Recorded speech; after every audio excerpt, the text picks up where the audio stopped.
सार्वजनिक गणेशोत्सवाचे प्रणेते लोकमान्य टिळक, हिंदू हृदय सम्राट स्वर्गीय बाळासाहेब ठाकरे, ठाणे शहराचे कैवारी स्वर्गीय आनंदजी दिघे यांच्या दिव्य स्मृतींना मानाचा मुजरा करून शिवशक्ती मित्रमंडळ शिवसेना शाखा आंबेवाडी आपलं मनपूर्वक स्वागत करून आपल्या समोर सादर करीत आहे महाराष्ट्राच्या लेकी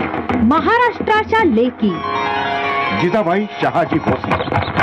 निजामशाही, आदिलशाही, मुघलांच्या सततच्या वाऱ्या आणि आक्रमणांमुळे संपूर्ण महाराष्ट्र पिचला।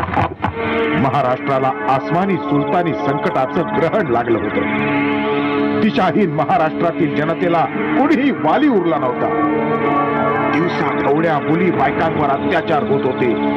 उघड्या डोळ्यांनी जनता निमूटपणे हे सारं सहन करत होती। अशाच वेळी सिंदखेड वतनाचे 5000 मनसबदार राजे लखुजी जाधव आणि म्हाळसाबाई यांच्या पोटी जिजाऊंचा जन्म झाला। बालपणापासून पारतंत्र्याची आग मनात धगधगत असणाऱ्या जिजाऊंना लाचारी आणि फितुरीच्या रोगाचा तिरस्कार होता। पुढे जिजाऊ भोसले घराण्याच्या स्नुषा झाल्या आणि काही काळातच स्वराज्याचे सुराज्य करणाऱ्या छत्रपती शिवाजी महाराजांना त्यांनी जन्म दिला।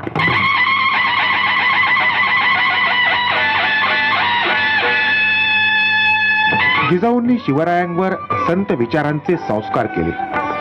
रामकृष्णाच्या गोष्टी सांगत दुर्जनाच्या विनाशाची शिकवण दिली। शिवरायांच्या मनात कर्तृत्वाची ठिणगी चेतवतानाच जिजाऊंनी त्यांना राजनीती, न्यायवृत्ती, निर्णय क्षमता, शस्त्रविद्या, कर्तव्य कठोरता, खंबीरता अशा अनेक गोष्टींचे धडे दिले। शहाजी राजांची कैद व सुटका, अफजल खानाचं संकट, आग्रा इथून सुटका अशा अनेक प्रसंगात शिवरायांना जिजाऊंचे मार्गदर्शन लाभलं। शिवराय मोहिमेवर असताना खुद्द जिजाऊ स्वतः राज्याची धुरा वाहत राजे असामान्य कर्तृत्व दाखवू शकले ते केवळ मा जिजाऊंच्या मार्गदर्शन आणि आशीर्वादानेच। म्हणूनच तर आज महाराष्ट्राला गरज आहे ती जिजाऊंची। महाराष्ट्रातल्या प्रत्येक आईने जिजाऊंचे विचार आपल्या मनामनात रुजवले, बिंबवले तर या भूमीत ठाई ठाई शिवराय निर्माण होतील। म्हणून माता भगिनींनो, आपण जिजाऊ बना, तरच या देशात पुन्हा सुराज्य पाहायला मिळेल। अहिल्याबाई होळकर आपल्या असामान्य कर्तृत्वानं ज्यांनी जनतेच्या हृदयावर राज्य केलं आणि इंग्रजी लेखकांनीही ज्यांना गौरवलं त्या पुण्यश्लोक अहिल्याबाई होळकर। अहमदनगर जिल्ह्यातील चोंडी खेड्यातील पाटील माणकोजी शिंदे यांचं हे कन्यारत्न मल्हारराव होळकरांच्या सुनबाई आणि खंडेराव होळकरांच्या सौभाग्यवती। खंडेराव होळकर आणि मल्हारराव होळकर यांच्या पश्चात अहिल्याबाईंनी त्यांचे वादळी कार्य मोठ्या जोमाने चालू ठेवले। तत्कालीन समाज व्यवस्थेला हादरा देणाऱ्या त्या मुत्सद्दी शासक बनल्या। अहिल्याबाईंनी आपल्या राज्यात कधीच पडदा प्रथा पाळली नाही। अनेक विधवांना पतीची मिळकत त्यांच्यापाशीच ठेवण्यास मदत केली। त्यांच्या राज्यात कोणीही विधवा मुलाला दत्तक घेऊ शकत असे। एकदा एका मंत्र्याने लाच घेतल्याशिवाय दत्तक मंजुरीस नकार दिला, तेव्हा अहिल्याबाईंनी दत्तक विधानाचा कार्यक्रम स्वतः प्रायोजित करून रीतसर कपडे आणि दागिन्यांचा आहेर दिला। अहिल्याबाईंनी हिंदूंच्या मंदिरांचा जीर्णोद्धार केला, अनेक किल्ले बांधले। सदैव जनतेच्या कल्याणार्थ राबणाऱ्या अशा या महान कर्तृत्ववान अहिल्याबाईच्या लेकी आजही महाराष्ट्रातील घराघरातून वाढत आहेत। गरज आहे ती समाजानं त्यांना बळ देण्याची। झाशीची राणी महाराष्ट्राला दैदिप्यमान अशा व्यक्तिमत्वांची दैवी देणगी मिळत असतानाच मोरोपंत तांबे आणि भागीरथीबाई यांच्या पोटी मनूचा जन्म झाला।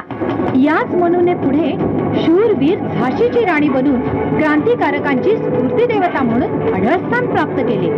धोरणी, चतुर, युद्धशास्त्र निपुण, शूर आणि थोर कर्तृत्व आणि नेतृत्व असणाऱ्या राणी लक्ष्मीबाई कोणत्याही राजघराण्याचा वारसा नसतानाही अश्व परीक्षेचे सर्व मापदंड माहीत असणाऱ्या आणि घोडस्वारीतही वाकबगार होत्या।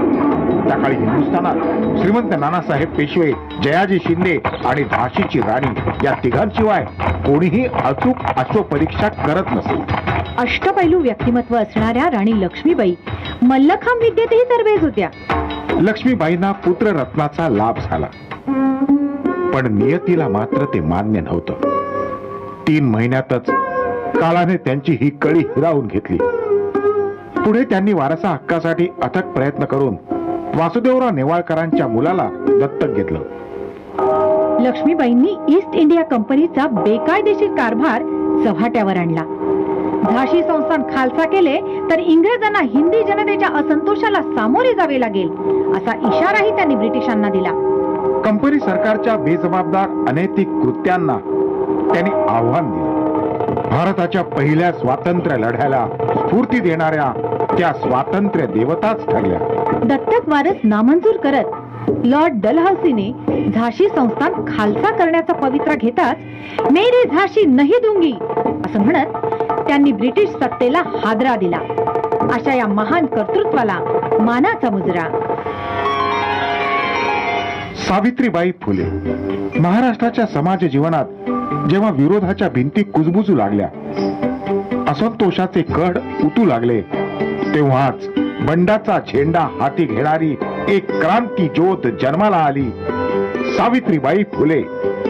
जो शिकेल त्याच्या 7 पिढ्या नरकात जातील अशी धारणा असलेल्या समाजाला जो शिकणार नाही त्याच्या 14 पिढ्या नरकात जातील असं त्यांनी ठणकावून सांगितलं.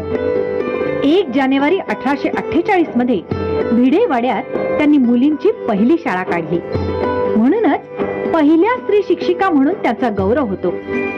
पुरुष प्रधान संस्कृतीचा पगडा असलेल्या समाजाने त्यांच्या या शाळेचं स्वागत धर्म बुडाला, जग बुडणार, कली आला असं केलं. मात्र सावित्रीबाई डगमगल्या नाहीत. एक स्त्री शिकली तर संपूर्ण कुटुंब साक्षर होते यावर त्यांचा ठाम विश्वास होता. विधवा केशवपन, सतीप्रथा, भ्रूण हत्या अशा अनेक समाज विघातक बाबींना त्यांनी कडाडून विरोध केला. बालहत्या प्रतिबंध गृह सुरू केलं. पुनर्विवाहाच्या कायद्यासाठी आग्रह धरला. पोटासाठी शरीर विक्रय करणाऱ्या स्त्रियांनाही त्यांनी सत्यशोधक कुटुंबात आश्रय दिला. म्हणूनच सातारा जिल्ह्यातील नायगाव गावचे पाटील खंडोजी नेवसे आणि त्यांची पत्नी लक्ष्मीबाई यांची सुकन्या अख्ख्या भारत देशाची आई ठरली. मेरे वतन के लोगों जरा आँख में भर लो पानी, जो शहीद हुए हैं उनकी जरा याद करो कुर्बानी. याच महाराष्ट्रानं जगाच्या हृदयावर स्वरांनी आणि सुरांनी राज्य करणाऱ्या लता दिदी दिल्या. अनाथांची माय असलेल्या सिंधुताई सपकाळ दिल्या. देशाच्या पहिल्या महिला डॉक्टर आनंदीबाई जोशी दिल्या. एवढंच नव्हे तर देशाच्या पहिल्या महिला राष्ट्रपती प्रतिभाताई पाटीलही दिल्या. मंडळी, या कर्तृत्ववान स्त्रियांचं महान कर्तृत्व ऐकताना छाती अभिमानानं फुलून येते. या देशाला लाभलेली ही खरंच रत्नांची देणगी आहे. आज आपल्या पोटी जन्मलेली मुलगी उद्याची जिजाऊ, अहिल्या, लक्ष्मीबाई, सावित्री कशावरून नसेल. या फुलणाऱ्या फुलाचा सुगंध येण्या अगोदरच पोटातच त्यांची हत्या करण्यात कोणता आलाय पुरुषार्थ. आणि यातच जर का पुरुषार्थ वाटत असेल तर आपल्यावर भावी पिढीच्या खुनाचा दोष आल्या वाचून राहणार नाही. देश वाचवायचा असेल तर या देशातली मुलगी वाचली पाहिजे. यासाठी या कर्तृत्ववान मुलींचे आईबाप होण्यात कोणताही कमीपणा न समजता स्वाभिमानानं या पणत्यांना प्रेरणा द्या. उद्याच्या या मशाली नक्कीच जगाला सूर्यासारखा प्रकाश देतील. उद्याच्या या मशाली नक्कीच जगाला सूर्यासारखा प्रकाश देतील. गणपती बाप्पा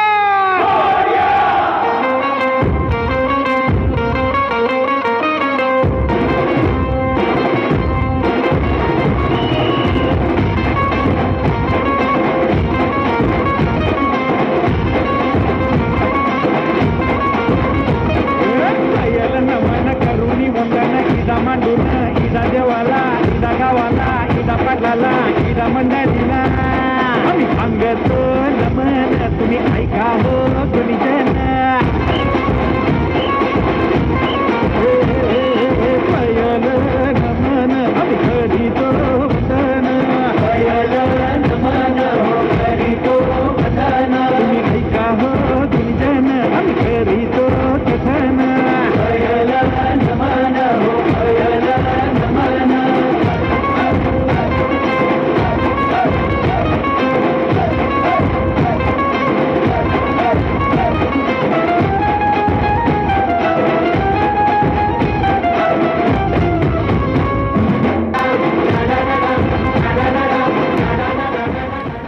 शिवशक्ती मित्रमंडळ शिवसेना शाखा आंबेवाडी. मी शिवसेना पक्षाचा शाखा प्रमुख भटपाल मास्टर. हे आमचं मंडळाचं 33वे वर्ष असून आम्ही या ठिकाणी आज महाराष्ट्राच्या लेखी हा देखावा सादर केलेला आहे. या देखाव्यातनं राजमाता जिजाऊ, अहिल्याबाई होळकर, राणीजी लक्ष्मीबाई, सावित्रीबाई फुले, तसेच आता ह्या युगातील लता मंगेशकर, सिंधुताई सकपाळ, नंदाबाई जोशी, म्हणजे ज्या महाराष्ट्रातील लेखी, म्हणजे महाराष्ट्राच्या लेखीने जे देशासाठी केलं, प्रतिभाताई पाटील या आपल्या महाराष्ट्राच्या पहिल्या राष्ट्रपती बनल्या, यांच्या संदर्भात हे डेकोरेशन दाखवण्यात आलेलं आहे. तर इथून पुढे जे आता आपली युवा पिढी आहे जी श्रीनिर्गुण हत्या करते, ते श्रीनिर्गुण हत्या न करण्यापेक्षा यांच्या पोटी येणार आहे एखादी मुलगी एक जिजाऊ होऊ शकते किंवा प्रतिभाताई पाटील, सावित्रीबाई फुले होऊ शकतात.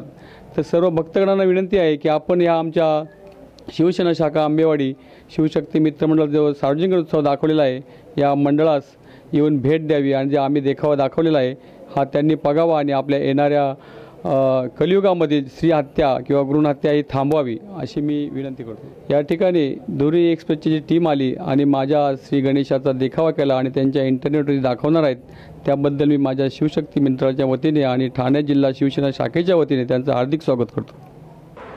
गणपती बाप्पा